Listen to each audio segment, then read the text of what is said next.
Lật từng trang, kể từng phang, Comics Recap đây anh em ơi. Hôm nay mình kéo anh em vào một trong những câu chuyện tối tăm và đẹp nhất mà Marvel từng kể. Anh em sẽ thấy một tấm bia mộ khắc tên 10 hùng của chúng ta đặt xuống giữa lòng New York trong một đêm mưa bởi bàn tay của kẻ thù. Và mọi thứ sau đó, mình chỉ nói là mình đã phải đặt cuốn sách xuống nhiều lần mới đọc xong được. Anh em ngồi vào đây, câu chuyện bắt đầu.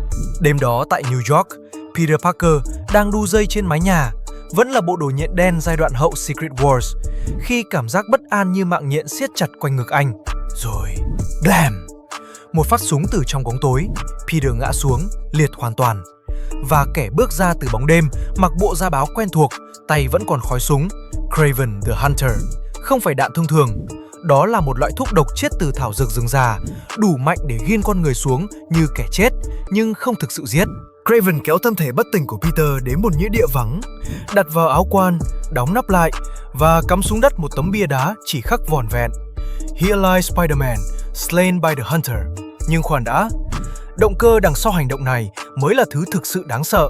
Đây là Kraven, quý tộc Nga lưu vong, người đã đi khắp châu Phi để tìm kiếm danh dự cho dòng họ đã sụp đổ.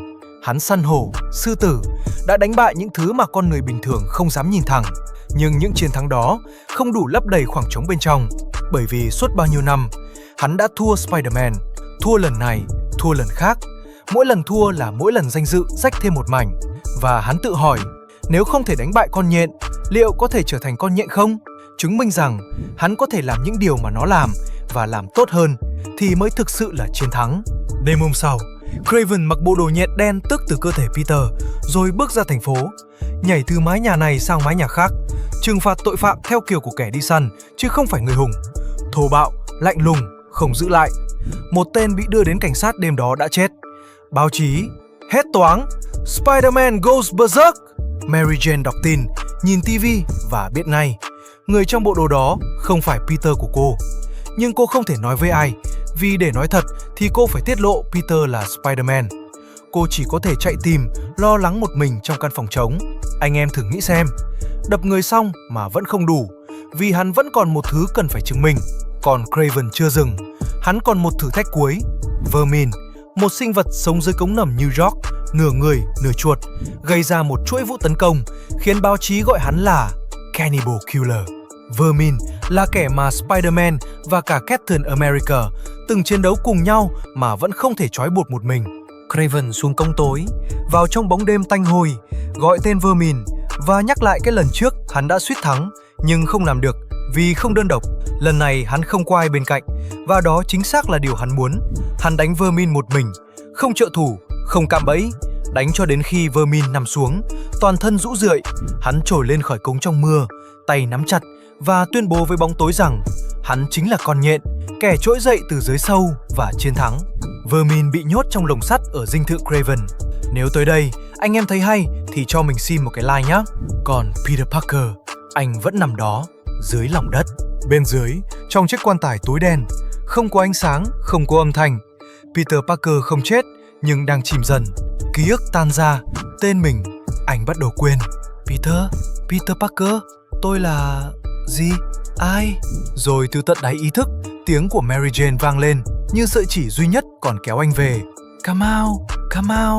Và trong bóng tối đó, Peter đối mặt với thứ đã sống cùng anh suốt bao nhiêu năm.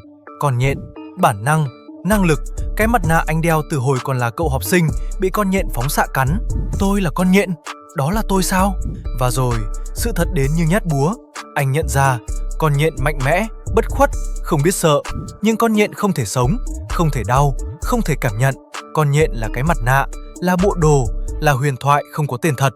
Còn anh mới là kẻ hèn nhát đó, kẻ có thể đau, có thể chết, và cũng là kẻ duy nhất có thể đứng dậy. Và anh nhận ra thêm điều này, Kraven đã chôn một cái mặt nạ, nhưng chưa chôn một con người. Móng tay cào vào gỗ, đất rơi xuống mặt, 2 tuần bị chôn vùi, thân thể gần như đã chết. Và Peter Parker đào ra khỏi ngôi mộ của mình. Anh đứng dưới cơn mưa, bùn đất bám khắp bộ đồ đen, trước tấm bia đá mang tên mình. Spider-Man đã sống lại. Peter về nhà, chỉ đủ thời gian để ôm Mary Jane một khoảnh khắc và đọc trên báo rằng 2 tuần qua có người giả dạng anh lượn khắp thành phố. Anh bước trở ra đêm tối, vào dinh thự của Kraven, đánh qua đám thú hoang trong vườn và vật lộn với lũ đàn em. Khi tìm thấy Kraven, Anh nắm lấy hắn và quật hắn xuống, tuôn ra hết căm giận về 2 tuần cuộc đời bị cướp mất, giọng gầm như sấm. Crack! Kraven ngã, máu chảy từ môi, nhưng hắn không sụp đổ. Hắn đứng dậy, dẫn Peter đến nhìn Vermin đang co ro trong lồng và nói nhẹ như người kể chuyện cổ tích, nhắc lại rằng Spider-Man và cả Captain America từng chiến đấu cùng nhau mà vẫn không thể bắt Vermin một mình. Trong khi hắn vừa làm điều đó, Peter từ chối. Anh không đánh nhau chỉ để mua vui cho hắn. Nhưng Kraven đâu cần anh đồng ý. Hắn mở lồng, thả Vermin ra và thúc con quái vật lao vào. Vermin gầm lên, chồm tới cấu xé Peter ngay giữa dinh thự tối. Còn ngoài cửa sổ, cơn mưa vẫn xối và trên nền đất ướt, một con chuột đang cắn xé một con nhện. Cái hình ảnh mà tác giả cố tình đặt vào đúng khoảnh khắc này như một lời nguyền lạnh gáy. Peter đánh bật được Vermin, nhưng con quái vật luồn vào bóng tối chạy mất. Và đây mới là chỗ điên rồ nhất. Điều Kraven làm tiếp theo trong căn phòng một mình, đó là thứ không ai trong số anh em có thể đoán được. Và khi Peter rời đi, Kraven quay về phòng riêng của mình, một mình. Những cây nến lung linh, cơn mưa gõ vào cửa sổ và Kraven ngồi xuống. Lần đầu tiên trong đời cảm thấy bình nhiên. Thứ bình nhiên mà suốt cả cuộc đời hắn chạy tìm nhưng không thấy. Danh dự cuối cùng đã được khôi phục. Krakum! Một tiếng nổ vang lên từ căn phòng đóng kín. Giọt máu nhỏ xuống trên mặt gỗ. Kraven the Hunter đã chọn cách kết thúc riêng của mình, ngay lúc đã chứng minh xong điều duy nhất hắn sống để chứng minh. Nhưng câu chuyện vẫn chưa khép lại. Còn Peter Parker, anh phải xuống cống một lần nữa, đuổi theo Vermin qua bóng tối tanh hôi, vừa chiến đấu vừa tự nhắc mình với từng bước chân. Tao không chết, tao không chết. Anh sợ. Bóng tối, nước cống, mùi ẩm mốc, tất cả giống hệt cảm giác nằm trong quan tài. Nhưng Peter Parker không quay lui. Cuối cùng, cả hai trồi lên mặt đất qua miệng cống giữa phố, vào ánh sáng ban mai, giữa tiếng còi xe ầm ĩ và ánh mắt kinh ngạc của người đi đường. Và đây chính là khoảnh khắc phân định Peter với Kraven. Thay vì đánh gục Vermin để chứng minh mình mạnh hơn, Peter ghi con quái vật lại giữa ánh sáng ban ngày. Thứ ánh sáng khiến Vermin rúm gió van xin tắt đi, rồi nói với cảnh sát rằng anh sẽ gọi cho Reed Richards, vì nếu trên đời này có ai chữa được cho Vermin thì đó là ông. Vermin gào lên trong tuyệt vọng rằng hắn không cần ai giúp cả. Anh em thấy không? Kraven săn con mồi để chứng tỏ mình hơn nó, còn Peter bắt được con mồi rồi lại lo đi tìm thuốc cho nó. Và đó là toàn bộ khác biệt giữa một kẻ đi săn và một người hùng. Cảnh sát áp giải Vermin đi. Daily Bugle đang tít to Kraven's Confession. Hắn đã để lại bản thú tội trước khi ra đi. Spider-Man đánh đu trong ánh nắng. Và lần đầu tiên sau 2 tuần, anh về nhà. Cánh cửa kẽo kẹt mở ra. Mary Jane nhìn lên. Peter! Và họ ôm nhau, không nói thêm gì nữa. Đơn giản vậy thôi.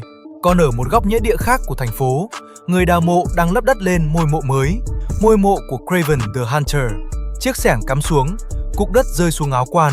Và câu chuyện khép lại bằng lời thì thầm gửi đến hắn. Chúc hắn ngủ ngon trong vẻ đẹp của đêm tối. Đây là Kraven's Last Hunt. Không phải câu chuyện về một siêu anh hùng đánh bại siêu ác nhân, mà là câu chuyện về một con người tìm lại tên mình ở dưới lòng đất tối tăm, và một kẻ thù tìm thấy bình yên trong khoảnh khắc tối tăm nhất của chính mình. Anh em thấy thế nào? Nếu thấy hay thì để lại một cái like, comment cảm nhận bên dưới cho mình biết với. Subscribe kênh Comics Recap và bấm chuông để không bỏ lỡ tập nào nhé. Hẹn gặp lại ở tập sau. Peace.